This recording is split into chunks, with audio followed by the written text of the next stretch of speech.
মায়ের পরে যদি পুরুষকে কেউ নিঃস্বার্থ ভালোবেসে থাকে সেটা হলো শুধুমাত্র তার ওয়াইফ। হ্যালো, আসসালামু আলাইকুম, সবাই কেমন আছেন? আলহামদুলিল্লাহ খুব ভালো আছে। আজকে আপনাদের সাথে আরেকটা ভিডিও নিয়ে চলে আসলাম, লং ভিডিও। এই যে এখানে দেখতে পাচ্তেছেন, আগে চিকেনটাকে ভিনেগার দিয়ে 10 মিনিটের জন্য মাখায় রাখছিলাম, তারপরে তেলে ভেজে নিচ্ছি, লাল লাল করে এপিট ওপিট ভেজে নেব। তো যেটা বলতেছিলাম, একজন ওয়াইফই তার হাজব্যান্ডের ভালো লাগা, মন্দ লাগা, তার পছন্দ অপছন্দ সব কিছু খেয়াল রাখে। আমার হাজব্যান্ড অনেক দিন ধরে, যদিও আমরা মোটামুটি টুকটাক আলহামদুলিল্লাহ ভালো মন্দ রান্না করি, খাই দেয়, বাট অনেক দিন রান্না করা হয়নি। বিশেষ করে পোলাও, ও আমাকে কয়েকদিন বলছে যে পোলাও খেতে ইচ্ছা করতেছে। তো এটা শুনছি, তারপরে ভাবলাম যে করব করব করে আর করাই হয়নি। তো ভাবলাম যেহেতু ফ্রাইডে আসতেছে, ফ্রাইডেতে করে ফেলি, কারণ বাসায় থাকবে, টুকটাক এটা ওটা দেখবে, খাবে। মানে বাসায় থাকলে আর কি খাওয়া হয়, আর একবেলার জন্য থাকে, অনেক সময় ব্যস্ত থাকে পুরো সপ্তাহ, ওইভাবে আর করা হয় না। তো এই জন্য বেশি একটু স্পেশাল কিছু করতে হলে ফ্রাইডেতে করি, বাসায় থাকে। তো যেই কথা সেই কাজ। এই যে এটা এত পরিমাণ ব্যস্ত ছিলাম সেই দিন, আমি এই যে রোস্টে যাবতীয় মশলা শেষে একটু গুঁড়ো দুধ ব্যবহার করছি। আর রেসিপি শেয়ার করলাম না আজকে, আপনাদের সাথে গল্পই করি। এত পরিমাণ ব্যস্ত ছিলাম, মাত্র 1 ঘন্টা হাতে সময় ছিল, রান্না করছি, কারণ ওই দিন আমার মেয়ের আর্টের ক্লাস ছিল, এটা ফ্রাইডেতে। তো এদিকে আমি 1 ঘন্টার ভিতরে এত কিছু করছি, সাথে বাচ্চা রেডি করছি, ঘরের কাজ কাম কিচ্ছু করতে পারিনি, জাস্ট রান্নাটা করে রেখে গেছিলাম যে কখন আসবো না আসবো, দেরি হয়ে যায় কিনা। তাই এদিকে এই যে পোলাও দিয়ে দিলাম, একদম সিম্পলভাবে, মানে অত কিছু করার আর একদম সুযোগ পাইনি, দৌড়ের উপরে ছিলাম এক কথায় বলতে হয়। তো এই যে আমার রোস্টের ফাইনাল লুক দেখতে পাচ্তেছেন। আর এদিকে মাংসটা হয়ে গেছে মোটামুটি কষানো, গরুর মাংস। এখন আমরা ঝোলের পানি দিয়ে দেবো।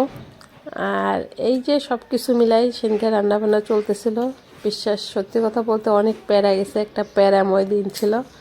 তারপরেও আলহামদুলিল্লাহ, এই যে মোটামুটি রান্নাবান্না সব কিছু শেষ। এই যে তারপরে বাচ্চাদের রেডি করে নিয়ে চলে যাচ্ছি, কারণ বাচ্চার বাবা ওই দিন খুব ব্যস্ত ছিল, শেষমেশ আমাকেই যেতে হয়েছে। তো এই যে আজকে আমরা ফার্স্ট টাইম, আজকে তার ফার্স্ট ডে ছিল, প্রথম দিন। যদিও আমাদের আধা ঘন্টা লেট হয়ে গেছিল, আমরা জানতাম না যে এই টাইম থেকে শুরু হবে। যাক, কোনো ব্যাপার না, প্রথম দিন জাস্ট পরিচয় পর্ব। তার ইচ্ছা মতো আঁকাইতে বলছে, যেটা ওটা আঁকাইছে, রং করছে।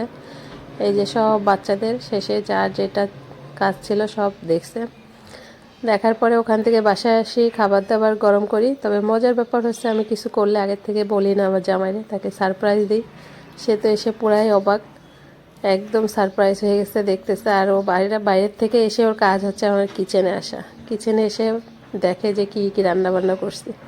আর এটা ছিল আমাদের বিকালের সব খাওয়া দাওয়া শেষ করে ঘুম দিয়ে তারপরে আমরা এই যে বিকালে একটু ঘোরাঘুরি করতে যাচ্ছি। আর শীত অনেকটাই কমে গেছে এখন, তো একটু আর বেলা কিন্তু আগের থেকে অনেকটাই বড় হয়েছে।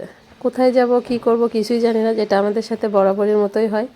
তো যেই কথা সেই কাজ, এটা হচ্ছে কুমিল্লা রেলওয়ে স্টেশন। অনেক জায়গায় ঘুরছি, মজার ব্যাপার হচ্ছে আমরা একই রাস্তায় 2বার আসছি। এটা টমসম ব্রিজ।